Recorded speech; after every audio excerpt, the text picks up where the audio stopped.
नमस्कार, बिस्तक में आपका स्वागत है। मेरा नाम है ईशा मालवी। इस शो में हम अब तक एचडीएफसी के बारे में बात कर चुके हैं। आज हम येस बैंक के बारे में बात करेंगे। इस वीडियो में हम जानेंगे कि येस बैंक का पूरा किस्सा क्या है, हाल फिलहाल में इसके शेयरों का हाल बाजार में कैसा है। इसकी पूरी जानकारी देने के लिए हमारे साथ मौजूद हैं प्रवीण शर्मा। तो सर, सबसे पहला सवाल मेरा आपसे ये है कि हम जो येस बैंक में हाल फिलहाल में जो हलचल देख रहे हैं वो किस वजह से है, और अभी फिलहाल शेयर बाजार में कंपनी के शेयर कैसे परफॉर्म कर रहे हैं, उसके बारे में आप दर्शकों को जानकारी दीजिए। देखो ईशा, ऐसा है कि यस बैंक भारत के बैंकिंग सेक्टर का एक ऐसा बैंक है जिसको लेके ना इन्वेस्टर्स में और जो डिपॉजिटर्स हैं बैंक के, उनमें हमेशा एक बेचैनी रहती है। कोई एक खबर अगर आती है थोड़ी सी भी अगेंस्ट में, तो यस बैंक के शेयर गिरने लगते हैं। और उसको लेके मतलब एक ऐसा बैंक है जो सबसे ज्यादा उतार चढ़ाव जिसने देखे हैं, जिसने सबसे ज्यादा, अगर ये कहना भी गलत नहीं होगा कि भारत के बैंकिंग सेक्टर में अगर सबसे ज्यादा क्राइसिस किसी बैंक ने देखी है तो वो यस बैंक है। आज भी यस बैंक के शेयर करीब 3% गिर के 2590 2580 रुपए के आसपास चल रहे थे। और पिछले 5 दिन में ना ये करीब 11% से ज्यादा यस बैंक के शेयरों में गिरावट आई है। आंकड़े अगर बताएं तो सोमवार 19 फरवरी को भी यस बैंक के शेयर 4.5% गिरे थे और 674 करोड़ रुपए के 24 करोड़ से ज्यादा शेयरों में लेन देन हुआ था। ये सोमवार को 19 तारीख को। तो हुआ ये था कि ग्लोबल जो इन्वेस्टमेंट फर्म है कार्लाइल, उसने 15 फरवरी को यस बैंक के में अपना 1.3% स्टेक जो है वो 1075 करोड़ रुपए में बेच दिया था। लगभग 39 करोड़ ये शेयर थे। अब कार्लाइल बैंक का जो यस बैंक में स्टेक है वो 6.43% से घट के 5% के अप्रोक्स पे आ गया है। अब कार्लाइल ने तो उस दिन शेयर बेचे थे, लेकिन उसी दिन मॉर्गन स्टैनली ने यस बैंक में 30 करोड़ शेयर 27 रुपए 10 पैसे के भाव पे बल्क डील में खरीदे थे। और वो 1% हिस्सा बैठता था और उसकी जो कॉस्ट थी पूरी खरीदारी की वो 830 करोड़ रुपए एक तरह से मॉर्गन स्टैनली ने यस बैंक में लगाए। तो ये भले खरीदारी हुई, लेकिन उसके बावजूद यस बैंक के शेयर नीचे आए हैं पिछले 5-6 दिनों में। और इससे पहले अगर हम एक महीने की बात करें तो यस बैंक को लेके एक बड़ी खबर आई थी, जहां पे कि आरबीआई ने एचडीएफसी बैंक को 9.5% तक स्टेक यस बैंक में लेने की परमिशन दी थी। उसके बाद यस बैंक के शेयरों में काफी तेजी दिखाई दी थी। तो अगर आप देखें तो एक महीने में लगभग पिछले 5-6 दिनों की गिरावट के बावजूद एक महीने में 8% शेयर चढ़ा है और 6 महीने में इसने लगभग 53% का रिटर्न दिया है। जी सर, अब मेरा सवाल आपसे ये रहेगा कि हम, क्योंकि आपने कहा कि ये इकलौता ऐसा बैंक होगा, जिसमें कहना ये भी गलत भी नहीं होगा कि जिसने इतनी क्राइसिस का सामना किया है अब तक, तो इसकी पूरी कहानी क्या है? क्या है ये बार बार जिसकी वजह से जो इन्वेस्टर्स है उनमें भी ये बेचैनी देखने को मिलती है? साथ ही मैं आपसे राणा कपूर के बारे में जानना चाहती हूँ, क्योंकि येस बैंक का जिक्र होता है तो ऐसा नहीं हो सकता कि आप राणा कपूर का जिक्र ना करें। तो मैं चाहती हूँ कि एक बार आप व्यूअर्स को ये बताइए कि इसका पूरा आउटलुक क्या है। देखिए, राणा कपूर और उनके भाई जो गुजर चुके हैं, अशोक कपूर, उन्होंने मिलके यस बैंक की नींव रखी थी 2003 में और राणा कपूर को को-फाउंडर कहा जाता है। लेकिन ये शायद ऐसा इकलौता बैंक है जिसका जो फाउंडर है उसी ने सबसे ज्यादा इस बैंक को डुबोने के लिए काम किया। उनकी वजह से बैंक ने इतनी बड़ी क्राइसिस देखी, जहां पे कि अगर सरकार दखल ना देती, आरबीआई अगर दखल ना देता, तो शायद यस बैंक डूब जाता और डिपॉजिटर्स के हजारों करोड़ रुपए डूब जाते। यस बैंक के को फाउंडर राणा कपूर बैंक के एमडी और सीईओ भी रह चुके हैं। अब हुआ क्या कि उन पे कई तरह के भ्रष्टाचार के आरोप लगे, उन पे रिश्वत लेने के आरोप लगे, उन्होंने मनी लॉन्ड्रिंग के उन पे आरोप लगे और वो मार्च 2020 से राणा कपूर जेल में बंद हैं। उन पे मनी लॉन्ड्रिंग के आरोप हैं, बैंक में तमाम गड़बड़ियों के उन पे आरोप हैं, उसके चलते उन्हें जेल में डाला हुआ है। तो इसमें एक डीएचएफएल का मसला है। राणा कपूर पे आरोप है कि उन्होंने डीएचएफएल और उसकी ग्रुप की कंपनियों को गलत तरीके से लोन दिए और उसमें उनको 5,000 करोड़ से ज्यादा के किकबैक्स या रिश्वत उनको गलत तरीके से हासिल करने का उन पे आरोप लगा, डीएचएफएल उसकी कंपनियों को लोन देने के मामले में।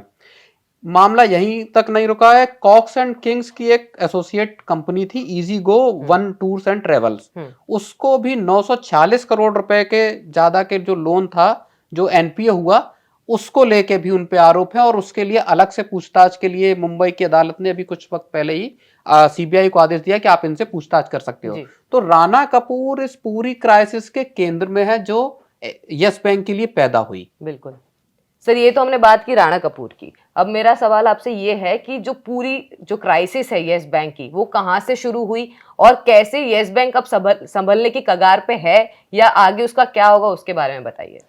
देखिए, यस बैंक की क्राइसिस की आप अगर बात करते हैं तो उसको अगर एक लाइन में समझना हो तो ऐसे समझिए कि अगस्त 2019 में यस बैंक के शेयर 404 रुपए के पीक पे थे जी।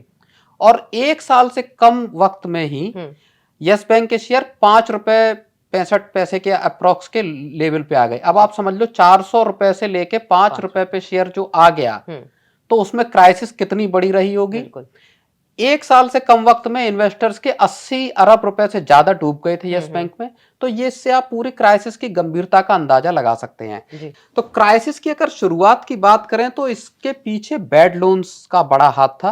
बिल्कुल। हुआ ये कि 2018 से ही इसकी भनक लगनी शुरू हो गई थी आरबीआई की, और आरबीआई ने सितंबर में राणा कपूर को बोल दिया था। राणा कपूर तब एमडी और सीईओ हुआ करते थे बैंक के। उनको बोल दिया था कि अब हम आपको एक्सटेंशन नहीं देंगे, जनवरी 2019 में आपको सीईओ के पद से स्टेप डाउन करना पड़ेगा, उतरना पड़ेगा। खैर, ये पूरा मसला हुआ। उसके बाद क्या हुआ कि अप्रैल 2019 में बैड लोन का क्राइसिस बहुत बढ़ गया और उसके बाद पहली दफे यस बैंक को क्वार्टरली लॉस हुए। इसके बाद मैक्वायरी ने यस बैंक के शेयरों को डबल डाउनग्रेड कर दिया और इसको अंडर परफॉर्म कर दिया। इसका असर ये हुआ, ये 26 अप्रैल की बात है, 27 अप्रैल के दिन यस बैंक के शेयर 30% गिरे। तो वो क्राइसिस लंबा चौड़ा रूप लेने लगी। 2019 में ये फुल ब्लोन क्राइसिस के तौर पे सामने आई। मई 2019 में रिजर्व बैंक के फॉर्मर डिप्टी गवर्नर थे आर गांधी, उनको बैंक के बोर्ड में शामिल कर दिया। ऐसा कदम रिजर्व बैंक तब उठाता है जब किसी बैंक में बहुत ज्यादा उसको मॉनिटरिंग करनी होती है, और ये एक रेयर मामला होता है। जी। उसके बाद से फिर क्राइसिस हालांकि रुक नहीं पाई। बैंक का जो प्रॉफिट था वो 91% ड्रॉप हो गया। बैड लोन रेशियो जो है वो 5% को क्रॉस कर गए, और 5 मार्च 2020 को आरबीआई ने यस बैंक के बोर्ड का टेक ओवर कर लिया। अब क्राइसिस और बढ़ गई थी, तो उसके बाद फिर सरकार को दखल देना पड़ा। सरकार ने यस बैंक के बोर्ड का टेक ओवर कर लिया। उसके बाद रिजर्व बैंक ने यस बैंक पे मोरेटोरियम भी लगा दिया, और जो डिपॉजिटर्स थे उनको 50,000 रुपए से ज्यादा के विड्रॉल पे रोक लगा दी। इससे पूरे डिपॉजिटर्स में लेके मार्केट तक एक खलबली जैसा माहौल पैदा हो गया। यस बैंक क्राइसिस में चला गया था। यस बैंक में फिर सरकार को दखल देना पड़ा और रिकंस्ट्रक्शन स्कीम 2020 सरकार लेके आई। जी। उसके बाद सरकार ने एसबीआई को जिम्मा दिया कि अब आप यस बैंक का रेस्क्यू कीजिए। सरकार ने कहा कि आप 49% यस बैंक में स्टेक खरीदें और उसके बाद यस बैंक की पूरी जिम्मेदारी उठाएं। तो एसबीआई ने यस बैंक में 49% स्टेक लिया, और उसके बाद स्टेट बैंक ऑफ इंडिया ने यस बैंक को अपने मैनेजमेंट के तहत चलाना शुरू किया। तब से लेके फिर उसके बाद से धीरे धीरे यस बैंक ने का पूरा परफॉर्मेंस, प्रॉफिट, ये तमाम चीजों में सुधार आया है, और उसके बाद से हमने देखा है कि शेयरों में भी काफी तेजी आई है। सर, हम देख रहे हैं कि अभी हाल फिलहाल में ही सारी कंपनियों के तिमाही नतीजे जारी हुए, तो Q3 में यस बैंक का परफॉर्मेंस कैसा था, एक बार वो बता दीजिए प्लीज। बिल्कुल। तो जो क्राइसिस से बाहर निकलने और टर्न अराउंड की जो स्टोरी है यस बैंक की, जो अभी नजर आ रही है, उसको अगर आप देखें तो जो दिसंबर क्वार्टर के नतीजे हैं उसमें वो चीज दिखाई दे रही है। एक साल पहले के मुकाबले यस बैंक का जो नेट प्रॉफिट है वो 4.5 गुना बढ़ा, और 231 करोड़ रुपए पे, कहाँ लॉस में था बैंक, और वहां से प्रॉफिट में आके 231 करोड़ रुपए का प्रॉफिट हुआ है। नेट इंटरेस्ट मार्जिन जो एक बड़ा फैक्टर होता है वो भी लगभग 2.5% 2.4% पे पहुंच गया है, और ग्रॉस जो एनपीए रेशियो है वो 2% के लेवल पे है, जो पिछले साल के मुकाबले लगभग फ्लैट है।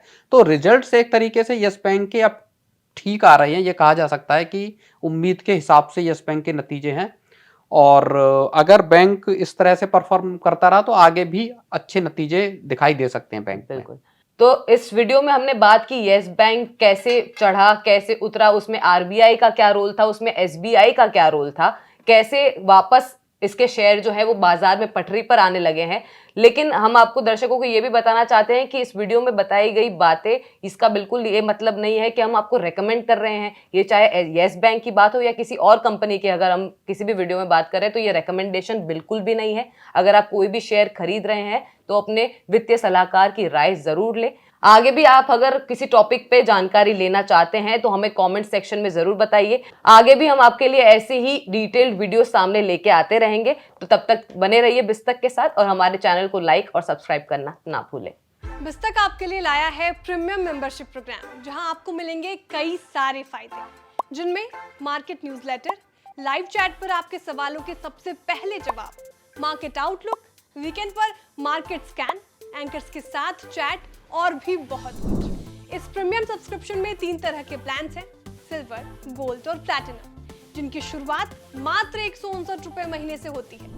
इससे जुड़ना भी बेहद आसान है। बिस्तक के YouTube चैनल पर जाएं, ज्वाइन बटन पर क्लिक करें और अपना प्लान सिलेक्ट करें। बस बन गए आप हमारे प्रीमियम मेंबर।